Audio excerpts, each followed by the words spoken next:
Good evening friends. आज जो topic करेंगे हम लोग that is depreciation account and that also change in methods of depreciation with retrospective effect.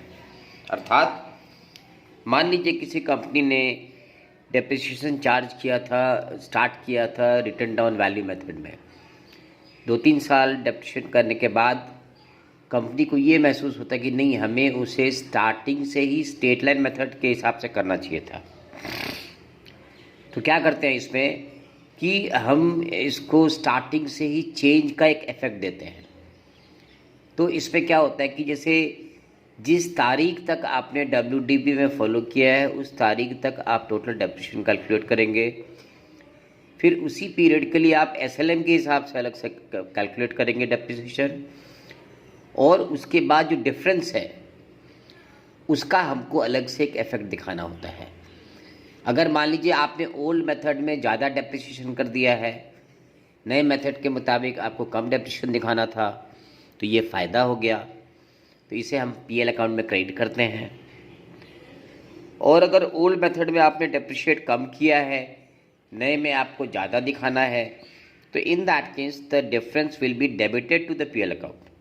Okay, so let's do the sums and that will be more clear to us. तो एक सवाल देखेंगे हम लोग यहाँ पे।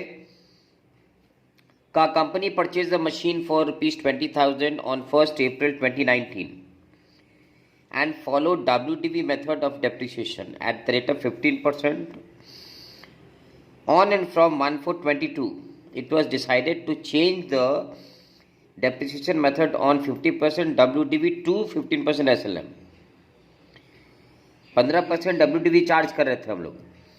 अब कंपनी ने डिसाइड किया कि उसको 15% SLM में कर देना है फ्रॉम द वेरी बिगनिंग, शुरुआत से, यानी 2019 से ही हमने उसको SLM में अब कन्वर्ट करना है। Show machinery account for the period 1920 till 22-23 with working shown clearly. Okay, ये है सिचुएशंस। अब देखिए ये है इसका फॉर्मेट। तो 1 April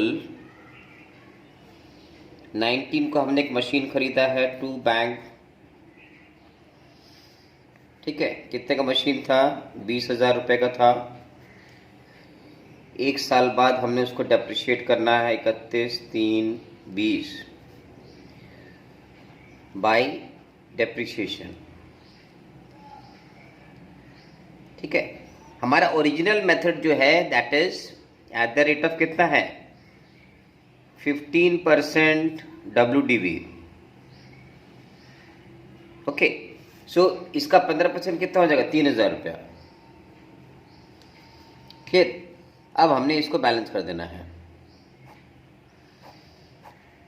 20,000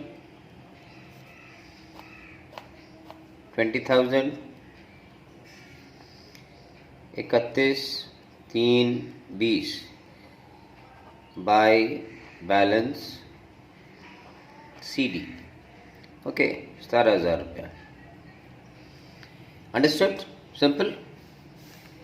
Next we move on to the next year, 01/04/20 to balance BD। अब मशीन की वैल्यू होगी 17,000 रुपये। Okay, now we have to calculate 15% of this thing, 31/3/20। okay, now 15% of 70,000 works out to by depreciation, ठीक है। ये हो जाएगा 2,550 रुपया। क्लियर? अब फिर हम लोग कर देंगे इसको 31/3/20 बाय बैलेंस CD, ठीक है। अब हमने इसको बैलेंस कर देना है। ये हो गया 17,000, ये हो गया 17,000, ठीक है। ये हो जाएगा 14,450 रुपये, ठीक है। अब इसको थर्ड ईयर में ले आना है, 01/04/20। Okay, So the balance is to balance BD 14,450 रुपये, 31/03, सॉरी ये हो जाएगा 21, आई एम वेरी सॉरी, ये एक साल बाद का डेट हो जाएगा 31, ओके, तो ये हो जाएगा 22 bye depreciation.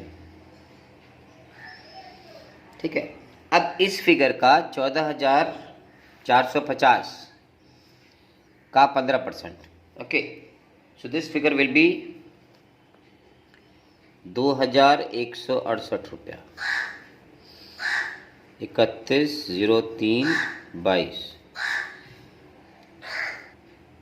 Bye balance CD. Okay, now when you balance this off, you get 12,282. 12,282. Now you balance this off.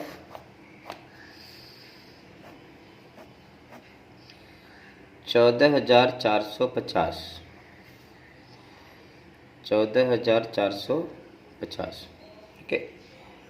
अब आपका ओपनिंग बैलेंस होता है 010422 बैलेंस BD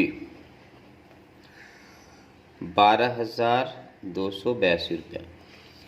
अब आप डिसाइड करते हो कि हमने गलती कर दिया WDV करके, है ना। We had to follow the SLM method. ये मैनेजमेंट डिसाइड कर रहा है, ये बोर्ड ऑफ डायरेक्टर्स डिसाइड कर रहे हैं। No we want to change the methods starting from the very beginning 2019 से।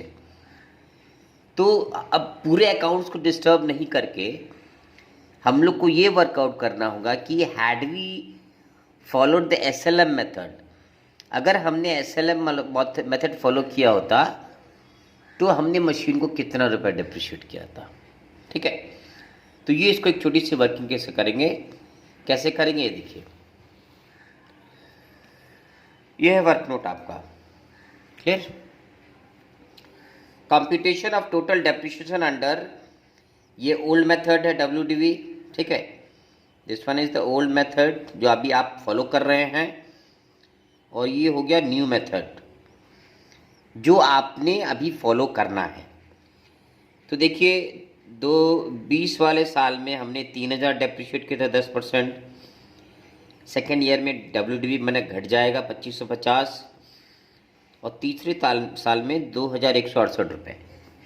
यानी 3 सालों में आपने WDV मेथड फॉलो करते हुए 7,718 रुपये डेप्रिशिएट करे हैं। ठीक है, now what is the management want? Management wants that the company should have followed depreciation at the SLM method from the very beginning. तो had we followed the SLM method तो कितना पे डेप्रिशिएट किए होते?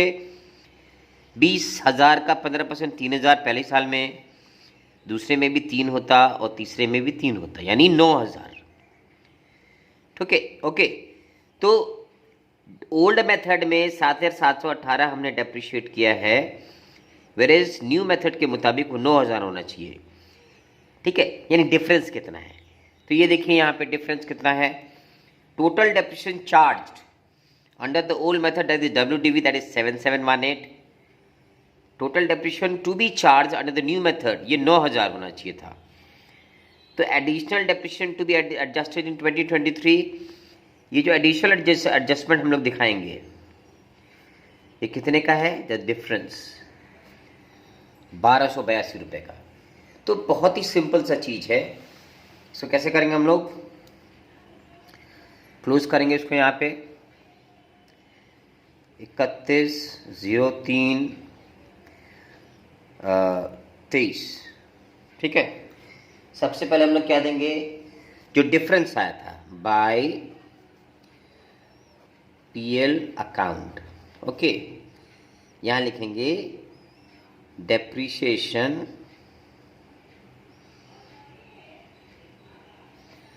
अनएब्जॉर्ब्ड, ठीक है, वो था 1282 रुपए का, ठीक है। अब इस साल को जो नॉर्मल डेप्रिसिएशन था वो हम एसएलएम पे दिखाएंगे, बाय डेप्रिसिएशन, ठीक है। यानी 15% 20,000 का, यानी हमारा हो जाएगा वो 3,000 रुपया। फिर से कर देंगे बाय बैलेंस सीडी, ओके। तब इसको बैलेंस कर देंगे, 12,282 रुपया, 12,282 रुपया, ठीक है। और लास्ट में बैलेंस हमारा बच जाएगा यहाँ पे 8,000 रुपया, क्लियर। अब हमने इसको नेक्स्ट ईयर के लिए ओपन कर देना है, 01/04/23 टू बैलेंस BD 8,000 रुपीज, ठीक है। So this is how we adjust the change of methods, okay, when asked by the companies, okay.